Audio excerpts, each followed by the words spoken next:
இவரு வந்து மொத மாம்பழத்துக்காக கோச்சிட்டு வந்த முருகன் இவரு. கோவமா வரும்போது சிவன் வந்து தூக்கி சமாதானப்படுத்தி கொஞ்சின இடம் இந்த இடம். அப்பாவும் பிள்ளையும் ஒண்ணா இருப்பாங்க. முருகனோட பாதத்துல இருக்கிறது சிவனோட ஆவுடை. லிங்கம் வடிவுல முருகன் இருக்காரு. மயிலும் பாம்பும் ஒண்ணா இருக்கும். மயிலோட வாயில பாம்ப தூக்கி வச்சு முருகனுக்கு விளையாட்டு காமிச்சு சந்தோஷப்படுத்தின இடம் இந்த இடம். இது ஒரு சிறப்பு இங்க. போகர்களுக்கும், முனிவர்களுக்கும் காட்சி அளிச்ச இடம். எந்த வடிவத்துல காட்சி அளிச்சாங்களோ, அந்த வடிவத்துல மொத செஞ்ச முருகன் சிலை கற்சிலை. முருகன்னா இப்படித்தான் இருப்பான்னு இந்த கற்சிலை செஞ்சது பிறகு தான் நவபாசனம், தசபாசன சிலை, இன்னொரு சிலை 3 சிலையுமே இங்க இருந்து செய்யப்பட்டதா சொல்லப்படும்.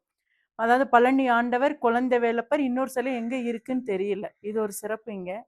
இந்த கோயில் வந்து நவக்கிரகத்தால் அமைக்கப்பட்டிருக்கு. இந்த முன்னாடி இருக்க பீடக்கல் வந்து நவக்கிரக கல்.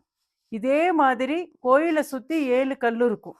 மொத்தம் 8 பீடக்கல்லுமே நவக்கிரகங்களால் அமைக்கப்பட்டிருக்கு. 9வது நவக்கிரகம் சூரிய பகவான் நடுவுல இருப்பாரு. அவரும் சிவனுக்கு கீழே இருக்காரு. இது வந்து மொத எழுப்பப்பட்ட கோயில்னால சூரிய பகவான், சிவன், முருகன் இப்படி நேர்கோட்டுல இருப்பாங்க. அப்பாவும் பிள்ளையும் ஒண்ணு, நவக்கிரக நாயகர் ஒண்ணுங்கிறதுக்கு இந்த கோயிலோட ஐதீகம். சிவன் பக்தனா வந்தாலும் பலன் இருக்கு, முருகன் பக்தனா வந்தாலும் பலன் இருக்கு. நவக்கிரகத்தினால நமக்கு எந்த தோஷங்கள் இருந்தாலும் இங்க வந்துட்டு போனாலே தோஷங்கள் தீருங்கிறதா இந்த கோயிலோட ஐதீகம் சிறப்பு.